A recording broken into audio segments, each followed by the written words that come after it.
Na primavera de 1958, a indústria de aviação britânica avançou ao lançar o de Havilland Comet 1, primeiro avião a jato para passageiros do mundo. Decolando do aeroporto de Heathrow, em Londres, ele voou ao dobro da velocidade e altitude de seus concorrentes, inaugurando uma nova era nas viagens aéreas. Essa conquista foi amplamente aclamada, simbolizando o ressurgimento da Grã-Bretanha como uma força líder na engenharia aeronáutica após os estragos da Segunda Guerra Mundial. Porém, esse orgulho inicial logo seria ofuscado por eventos trágicos. O Comet sofreu vários acidentes em Roma, Karachi e Calcutá. A situação piorou em 1954, quando o voo Boeing 781 se desintegrou no ar, aumentando as preocupações com a segurança da aeronave. Esses desastres condenaram o Comet, encerrando tragicamente a trajetória do primeiro avião a jato comercial. Em 1946, após a Segunda Guerra Mundial, líderes do Reino Unido focaram em revitalizar a indústria de aeronaves comerciais, que estava inativa há anos. Diante da ameaça do domínio americano no setor, acreditava-se que uma abordagem revolucionária era essencial. Com o surgimento dos primeiros caças a jato, reconheceu-se que o futuro dos aviões comerciais era a propulsão por turbina.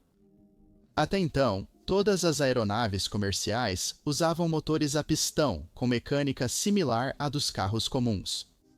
Esses motores eram barulhentos, ineficientes e falhavam com frequência por terem muitas peças móveis. Porém, certas aeronaves militares avançadas criadas no fim da Segunda Guerra Mundial tinham motores turbojato revolucionários. Esses motores aspiravam o ar, o comprimiam com compressores movidos por turbinas e o expulsavam como escape para gerar empuxo. Diferente dos motores a jato modernos, turbofans, os primeiros turbojatos não tinham ventoinha para acelerar o ar ao redor do núcleo, recurso que hoje aumenta muito o empuxo. Os turbojatos da década de 1940, ainda iniciais, tinham configuração básica, com entrada de ar estreita direta ao compressor, sem as ventoinhas típicas dos motores a jato modernos. O uso de motores turbojato em aeronaves comerciais foi uma ideia inovadora e popular no pós-guerra, com a Grã-Bretanha entre os países que exploravam essa possibilidade. Diante da concorrência internacional, o Ministério de Abastecimento britânico decidiu apoiar um projeto inicial da respeitada Companhia de Aeronaves de Havilland, famosa pelo caça Vampire. De Havilland estava otimista quanto a transferir sua experiência com motores a jato para a criação de um novo avião de passageiros.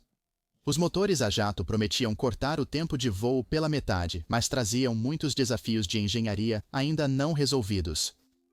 Os motores a jato eram mais eficientes em grandes altitudes, acima de 30 mil pés, devido à menor densidade do ar e temperaturas mais baixas. Para ser viável economicamente, um avião a jato precisava voar entre 35 mil e 40 mil pés, onde o ar rarefeito não sustentava a vida humana.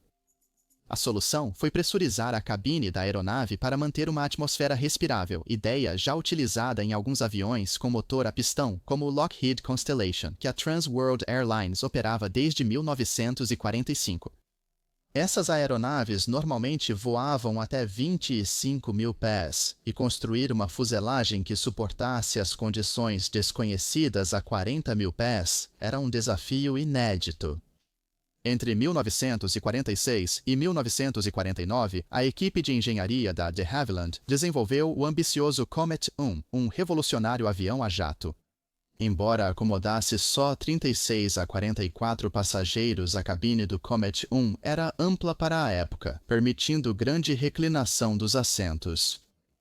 Seu design representou um avanço ao integrar 4 motores de Havilland Ghost às asas, conferindo aparência inovadora e elegante. Com o apoio da British Overseas Airways Corporation, a de Havilland superou desafios técnicos e fez o primeiro protótipo decolar em julho de 1949, 3 anos após iniciar o projeto. Esse ritmo, rápido hoje, era visto como lento na época. Um dos principais desafios do Comet era criar uma fuselagem capaz de suportar as tensões da pressurização em altitudes de 40 mil pés, com força de 8,25 psi sobre o exterior. A fuselagem leve, essencial para o alcance do Comet por causa dos motores gastadores e pouco combustível, aumentava a complexidade. Isso exigia um foco intenso em cenários de sobrepressão e na durabilidade sob pressurização regular. Na época, os regulamentos para projetos de fuselagens pressurizadas eram iniciais. De Havilland superou os padrões ao testar uma fuselagem com o dobro da pressão prevista. Apesar dos testes extensivos, nenhuma falha na fuselagem foi detectada, marcando uma conquista importante na engenharia aeronáutica e comprovando o design inovador do Comet. Lidar com a fadiga do metal na fuselagem do Comet foi um grande desafio. A fadiga do metal ocorre pela aplicação e remoção repetidas de carga, provocando trincas que se expandem até causar falha ao ultrapassar a resistência máxima. Para resolver isso, os primeiros projetistas de aviões pressurizados adotaram a abordagem fail-safe ou safe life. A abordagem fail-safe, padrão com o Boeing 707, depende da detecção e reparo rápidos de trincas por fadiga, garantindo vida útil indefinida se a integridade da aeronave não for comprometida. Esse método aumenta peso e complexidade por mecanismos que redirecionam o crescimento das trincas. Para o Comet, a de Havilland adotou vida útil segura, definindo um tempo de serviço limitado, sem redundâncias para falha por fadiga. Essa abordagem, motivada pelas restrições de peso e desempenho do Comet, atribuiu uma vida útil de 10 anos ou 10.000 voos. Já aeronaves como o Boeing 737-200 foram feitas para durar mais e contavam com recursos à prova de falhas. No fim dos anos 1940, não se exigiam testes de fadiga em fuselagens pressurizadas. A prática era superdimensionar a fuselagem para prevenir falhas durante a vida útil da aeronave. Isso foi diferente dos aviões não pressurizados, onde o estresse cíclico era menos preocupante. Para garantir a segurança do Comet, de Havilland tentou provar matematicamente que a fuselagem era robusta o suficiente para evitar trincas por fadiga durante sua vida útil. Isso exigia identificar o ponto de maior tensão na fuselagem e garantir que a tensão máxima em serviço fosse bem inferior à resistência do material. A resistência máxima da fuselagem do Comet foi determinada em 65.000 psi. A concentração de tensão, especialmente ao redor de descontinuidades como cantos e furos, era um fator crítico. Esse fenômeno, no qual a tensão se concentra em ângulos agudos, precisava ser considerado no projeto do Comet, pois impacta a taxa e o local de desenvolvimento da fadiga. Entender e controlar essas concentrações de tensão era essencial para a integridade e segurança do Comet. O Comet sofria mais tensão nos cantos das janelas e portas. Os engenheiros, reconhecendo isso, calcularam um limite máximo de tensão de 28.000 psi nesses pontos. Teoricamente, uma razão de tensão-resistência de 28 para 65 indicava vida útil por fadiga acima de 10.000 ciclos. Em 1952, o cometa realizou seu primeiro voo de passageiros de Londres a Joanesburgo. Seus motores a jato, bem mais silenciosos que os a pistão, permitiam voos a inéditos 40.000 pés, proporcionando vistas incríveis e viagem tranquila aos passageiros. Essa maravilha da engenharia britânica rapidamente se tornou uma sensação, reduzindo pela metade o tempo de viagem de Londres a Tóquio e atraindo grandes compradores como a Pan Am. Apesar do sucesso, o Comet teve desafios. Um estouro de pista em Roma e um acidente fatal em Karachi evidenciaram falhas no treinamento de pilotos e no design dos instrumentos. O teste real ocorreu em 2 de maio de 1953, quando um Bock Comet caiu perto de Calcutá durante uma tempestade, matando todos os 43 a bordo. Isso marcou um capítulo sombrio na jornada pioneira do Comet na história da aviação. No momento crucial da aviação, a investigação da tragédia do jato Comet revelou que o estabilizador horizontal se desprendeu durante o voo, causando ruptura catastrófica. A causa, embora incerta, era suspeita de turbulência severa ou erro do piloto, similar ao acidente do voo 705 da Northwest Orient em 1963. Esse incidente não implicou a estrutura geral do Comet. O maior conhecimento sobre fadiga do metal resultou em novas regras de segurança e testes rigorosos para aeronaves pressurizadas. A de Havilland, fabricante do Comet, testou rigorosamente sua fuselagem, superou os novos padrões e confirmou a integridade estrutural da aeronave. Mas, em 1954, o desastre ocorreu de novo. Um Comet, em seu trecho final de Singapura para Londres, sofreu uma descompressão explosiva a 27 mil pés. O evento catastrófico destruiu a aeronave, ejetando os passageiros e desintegrando-se no ar. A tragédia marcou um capítulo sombrio na aviação, destacando a importância da segurança das aeronaves e os riscos imprevistos das viagens a jato em alta altitude. Poucas horas após o acidente do jato da Comair, autoridades começaram a busca e resgate. A cena sombria mostrou destroços e 15 vítimas, sem sobreviventes. À medida que a tragédia repercutia, as autoridades de aviação em Londres e Roma, juntamente com BOAC, iniciaram rapidamente as investigações. Especulações públicas surgiram sobre uma possível bomba devido à brusquidão da explosão. A investigação foi liderada por especialistas britânicos por sua expertise e recursos, com a Marinha Real responsável pela recuperação dos destroços. O Royal Aircraft Establishment supervisionou os aspectos técnicos e públicos da investigação. Em meio à incerteza e limitações na recuperação subaquática, BOC, de Havilland e o Conselho de Registro Aéreo se reuniram com urgência. Eles fizeram uma lista de possíveis causas, como falhas no controle, fadiga estrutural e incêndio no motor, e sugeriram mudanças. De Havilland, concentrando-se na fadiga das asas, descobriu rachaduras em uma fuselagem de teste, mas a fadiga do revestimento da fuselagem foi subestimada. A operação de resgate da Marinha Real foi inovadora. Usando navios especializados e, pela primeira vez, uma câmera de televisão subaquática, eles realizaram a tentativa de resgate de aeronave mais profunda até então. Essa abordagem inovadora levou à descoberta e recuperação de destroços significativos, incluindo partes da cauda e da asa central, de profundidades além da capacidade dos mergulhadores. Os destroços foram levados ao aeroporto de Farnborough para análise detalhada. Ao reconstruir a aeronave, eles fizeram uma observação inicial.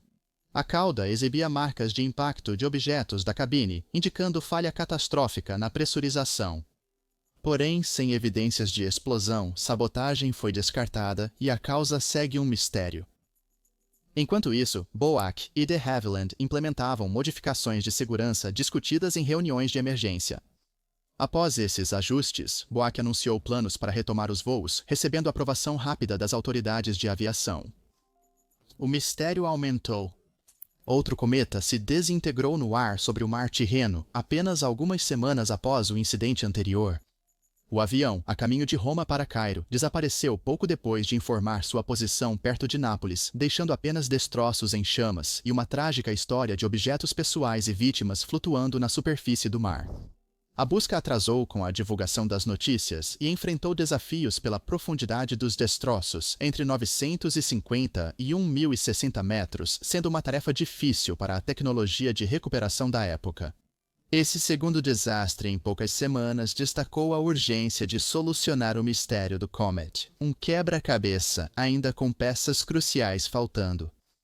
O acidente do voo 201 da South African Airways teve semelhanças marcantes com o desastre anterior do voo 781 da BOAC. Ambos os jatos Comet se desintegraram em grandes altitudes, sem sinais de socorro, e as vítimas apresentaram sinais de descompressão explosiva. Essas semelhanças marcantes entre os incidentes levaram os investigadores a unificar as investigações em uma única apuração, motivados pela suspeita de uma causa fundamental em comum. O segundo acidente, ocorrido apenas 15 dias após o retorno do Comet ao serviço, causou um grande impacto no mundo da aviação, levando a uma indignação pública e à suspensão de todos os Comets em todo o mundo. A aviação britânica enfrentou um revés quando os jatos foram retirados dos céus. O primeiro-ministro Winston Churchill, reconhecendo a gravidade da crise, pediu recursos ilimitados para resolver o mistério. Com o foco voltado para a fuselagem, antes não modificada e agora principal suspeita, os investigadores começaram a duvidar dos cálculos de Havilland, especialmente porque a aeronave tinha apenas 900 voos. Um teste submeteu a fuselagem do Comet a ciclos simulados de pressurização com água em uma tenda projetada. Essa configuração possibilitou testes rápidos, simulando continuamente as condições de voo. Após suportar o equivalente a 3.059 ciclos, a fuselagem se rompeu no ciclo de número 3.060, marcando um momento crucial na investigação. Esse teste inovador foi essencial para entender as falhas do Comet e impactaria o futuro da segurança e do design da aviação. A investigação do jato Comet revelou uma pista-chave. Trincas por fadiga no canto de uma saída de emergência causaram falha catastrófica na fuselagem. Essa falha surgiu após apenas 3.000 ciclos de voo, bem antes da estimativa inicial de Havilland de 18.000 ciclos. Isso levantou duas questões críticas. Por que a fuselagem tinha vida útil tão curta? Por que os testes iniciais não identificaram essa falha grave? Os investigadores concluíram que os cálculos de tensão da de Havilland, principalmente em janelas e portas, subestimaram o estresse real na fuselagem. Os cálculos iniciais da de Havilland previam estresse máximo de 28.000 psi em áreas de 2 a 3 polegadas quadradas, mas medições reais mostraram tensões de até 45.000 psi, próximas ao limite do material de 65.000 psi.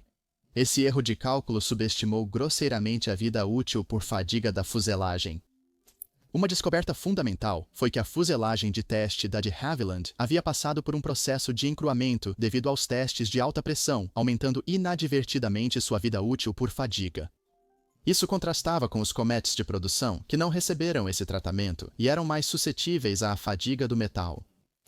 Com 70% dos destroços do voo Boeing 781 recuperados, os investigadores focaram em um segmento no topo da fuselagem central. Os esforços deles valeram a pena quando encontraram um grande pedaço da fuselagem superior com duas pequenas janelas. As mesmas áreas implicadas na falha por fadiga da fuselagem de teste. Uma trinca por fadiga originada de um furo de rebite perto de uma janela forneceu a evidência física que confirmou a falha fatal no projeto do cometa. Essa descoberta revolucionou a aviação, alterando o design das aeronaves e padrões de segurança. A descoberta de que de Havilland errou significativamente ao calcular a vida útil da fuselagem do cometa resultou em mudanças no projeto de aeronaves pressurizadas. Diante da complexidade e variação de estresse na fuselagem, engenheiros trocaram a filosofia de vida útil segura por projeto à prova de falhas, reduzindo riscos de erros. O incidente destacou a necessidade de fuselagens distintas para testes de sobrepressão e fadiga, além da importância de cálculos precisos de tensões e análise detalhada dos caminhos de carga. Testar muitas fuselagens para definir a vida útil ainda é inviável, mas é fundamental entender o comportamento dos materiais em níveis macro e micro para evitar falhas precoces. O projeto da de Havilland, típico de sua época, tornou-se vítima das armadilhas do conhecimento incompleto, ilustrando os riscos dos desconhecidos na engenharia. Os acidentes do Comet encerraram suas aspirações comerciais. Todos os pedidos foram cancelados e o modelo ficou proibido de voar por 4 anos até a fuselagem ser redesenhada. Todas as estruturas do Comet existentes foram desativadas como irrecuperáveis. A de Havilland continuou o desenvolvimento, produzindo o Comet 2 e o 3, e eventualmente o Comet 4, que apresentava inúmeras melhorias, incluindo mais assentos, maior capacidade de combustível e uma fuselagem com revestimento mais espesso, aproximando-o ainda mais dos jatos comerciais modernos, tanto em aparência quanto em segurança. O Comet 4 começou a operar em setembro de 1958, mas já não era mais pioneiro. O Tupolev Tu-104 soviético, lançado em 1956, foi o único jato de passageiros operacional do mundo por 2 anos. Logo depois, a Boeing lançou o 707 e a Douglas, o DC-8 em 1959, ambos superando o Comet em serviço. Como resultado, apenas 76 Comet 4 foram vendidos, e muitos operadores logo os transferiram para rotas secundárias. Na década de 1970, a companhia aérea britânica Danair foi a última a operar o Comet, com seu voo final de passageiros em 1981. O Hawker Siddeley Nimrod, versão militar do Comet, ficou em serviço até 2011. Quem conhece a história trágica do Comet pode perguntar por que ainda não mencionei as janelas quadradas ao final deste artigo. No entanto, a ideia de que as janelas quadradas foram um fator nos acidentes do Comet é um equívoco. As janelas do Comet nunca foram quadradas, como é evidente na imagem comparativa acima, mostrando uma janela do Comet ao lado de uma janela moderna de um Boeing 737. Você consegue diferenciar as duas, mas não por uma grande diferença nos formatos. O problema real do Comet não era o formato das janelas, mas a falha da de Havilland em prever corretamente os caminhos de carga e concentrações de tensão na fuselagem. Uma falha crítica era a pele da fuselagem muito fina, incapaz de suportar o estresse nas janelas convencionais. Assim, as verdadeiras lições aprendidas com as tragédias do Comet vão além da narrativa simplista de evitar janelas quadradas no design de jatos. Na verdade, esse erro de projeto nunca foi cometido. Esses incidentes mudaram o projeto de aviões comerciais, levando a abordagens mais rigorosas contra a fadiga do metal. As investigações dos acidentes com o Comet serviram de base para métodos investigativos atuais, como modelagem matemática e recuperação de destroços submersos. A história do Comet é marcada por conquistas pioneiras e desafios em territórios desconhecidos. A solução do mistério do Comet não dependia de recursos, mas do conhecimento. Na inovação humana, geralmente só aprendemos o necessário após descobrir o que não é. O legado do Comet vai além de sua vida comercial. Seus desafios remodelaram o design dos aviões comerciais, enfatizando a importância da fadiga do metal e levando a padrões de segurança mais rigorosos. A saga do Comet destaca uma lição essencial sobre inovação. O progresso real surge ao entender e superar fracassos. A solução do mistério do Comet e os avanços que trouxe à segurança e design da aviação mostram a busca constante por conhecimento diante da adversidade. Se gostou do conteúdo, deixe seu like, inscreva-se e ative o sininho para acompanhar nossos vídeos. Obrigado pelo apoio.